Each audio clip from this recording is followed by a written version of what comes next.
पिता की दर्द भरी कहानी। धीर प्रताप जी की पत्नी का देहांत हुए 5 साल गुजर चुके थे। दोनों बेटों की शादी हो गई थी। अब दोनों बेटों ने अलग अलग रहने का फैसला किया। धीर प्रताप जी ने बड़े प्यार से 2 मंजिला घर बनवाया, लेकिन बेटों ने घर को आपस में बांट लिया। बड़ा बेटा नीचे और छोटा बेटा पहली मंजिल पर रहने लगा। पिताजी का बंटवारा भी कर दिया गया। अब राम प्रताप जी 15 दिन एक बेटे के यहाँ खाते हैं और 15 दिन दूसरे बेटे के यहाँ पर खाते हैं। वह पिता का दुर्भाग्य था।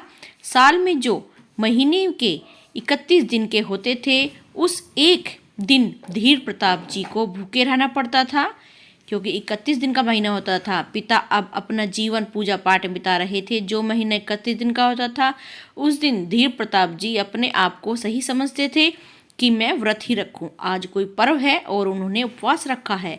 वह इसके लिए अपने बेटे को बुरा नहीं समझते थे। लेकिन एक दिन धीर प्रताप जी को बहुत ठेस पहुंची, जब धीर प्रताप जी के बेटे ने यह कहा, पापा आप अपना खाना बना लेना, आज हम लोग बाहर एक पार्टी में जा रहे हैं। व्रत पिता ने कहा, बेटा मुझे कैसे चूल्हा चलाना नहीं आता है, मैं कैसे चलाऊंगा। तो बेटे ने कहा, पापा पास वाले मंदिर में आज भंडारा है, तो आप वहाँ चले जाना और खाना बनाने की कोई नौबत नहीं आएगी आपको। पिता ने चुपचाप अपनी चप्पल पहनकर मंदिर की ओर चल दिए। यह पूरा वाक्य 10 साल का बेटा सुमित सुन रहा था।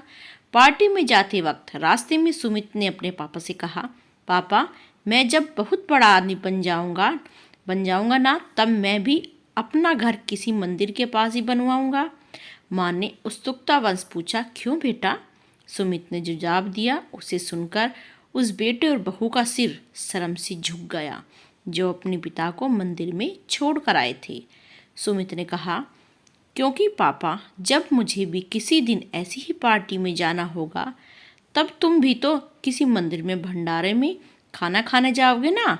मैं नहीं चाहता कि तुम्हें कहीं दूर जाना मंदिर में पड़े। तुम्हें पास के मंदिर में सही रहेगा।